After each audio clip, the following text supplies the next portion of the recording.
Eu tenho tanto pra lhe falar, mas com palavras não sei dizer como é grande o meu amor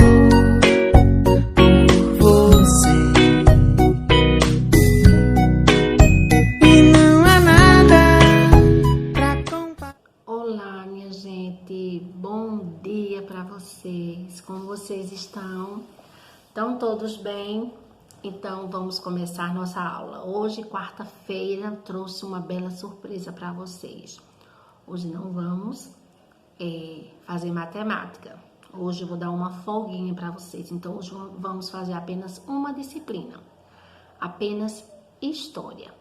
É um pouquinho lento, o texto é grande, pra gente ler um pouco, ler com calma, tá? Então dá tranquilo pra gente fazer nossa aula hoje só de história. Então matemática hoje eu preferi dar uma folga a vocês, certo? Então vamos começar a nossa história. Página 41 do livro Governo Geral. Então, eu quero que vocês me acompanhem com calma, lendo com calma, não precisa de pressa, porque só temos hoje história, certo? Vamos lá. Diante do fracasso das capitanias hereditárias, o rei de Portugal passou a instalar o governo federal. Em que ano? Em 1549. Que aconteceu porque o rei não podia tomar de volta as terras doadas aos donatários. Entretanto, todos os donatários deveriam obedecer ao governador-geral, que representava o próprio rei de Portugal, sendo a autoridade máxima da colônia. Assim, o governo geral foi instalado na Bahia, já que ficava no meio das capitanias. Salvador foi fundada e passou a ser a primeira capital do Brasil. Juntamente com o governador-geral, trabalhavam para o funcionamento da colônia o ouvidor-mor, responsável pela ordem e pela justiça, o provedor-mor, responsável pelo dinheiro, e o capitão-mor, responsável pela guarda e defesa dos territórios.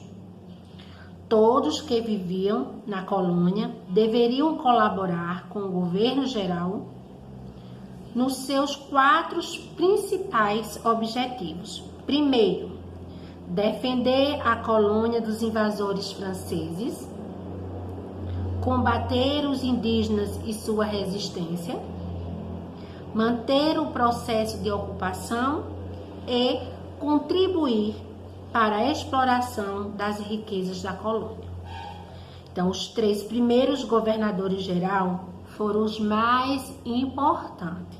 Então, agora vamos conhecer os 3 primeiros governadores gerais. Vamos conhecer primeiro governador geral. Quem foi? Como sabemos, foi Tomé de Souza. Ele foi o primeiro governador geral. Chegou à colônia com 130 soldados, 90 marinheiros e vários trabalhadores. Entre eles, carpinteiros, pedreiros, farmacêuticos e médicos. Também vieram com eles 6 padres jesuítas, sob a direção do padre Manuel da Nóbrega, que deram início aos processos de catequese dos indígenas e da educação no Brasil. Além desses, Tomé de Souza trouxe 400 degredados, homens que haviam cometido algum crime e tinham de cumprir o desterro, ou seja, condenados a viver fora de Portugal. O governo português então mandou-os para viverem na colônia. Entre as principais realizações de Tomé de Souza estão a fundação de Salvador, quer dizer, o desenvolvimento da cultura da cana-de-açúcar e também o início da criação de gado. Isso tudo aconteceu no primeiro governador-geral. Agora, vamos conhecer como aconteceu no segundo governador-geral, certo? Então, vejam só. Em 1553, Duarte da Costa substituiu Tomé de Souza. Ele trouxe para o Brasil Dom Álvaro, seu filho. Além dele, trouxe alguns jesuítas, entre eles o padre José de Anchieta, que fundou, junto com Manuel da Nóbrega, o Colégio de São Paulo. De Piratininga começava a história da educação brasileira. Duarte da Costa perdeu o cargo de governador-geral por 2 motivos. Primeiro, não fez um bom governo. E segundo, seu filho criou sérios problemas na colônia. Então, por último, na página 42, vamos conhecer o terceiro governador-geral. Então, no ano de 1558, Mendes Sá foi nomeado o novo governador-geral. Ele conseguiu resolver os problemas deixados por Duarte da Costa, com a ajuda de seu sobrinho, Estácio de Sá. Combateu e expulsou os franceses que haviam se instalado na colônia. Após as lutas, foi fundada a cidade de São Sebastião do Rio de Janeiro, que é atual no Rio de Janeiro.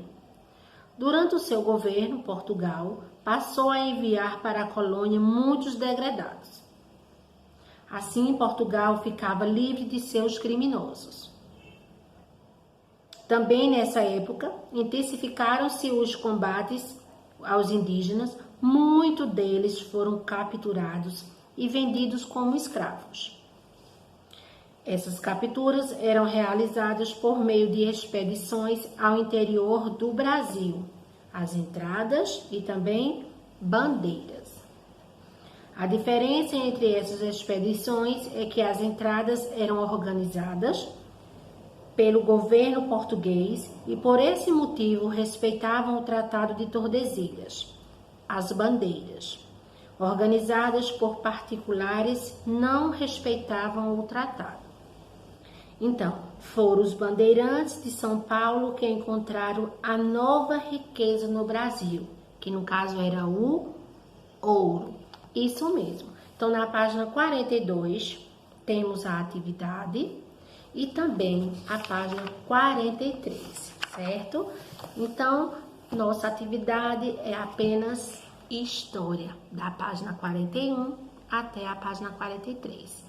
Então, meus amores, finalizando nossa aula, quero deixar beijos para todos e façam a atividade certinha, direitinho, tá bom? Tchau e até amanhã.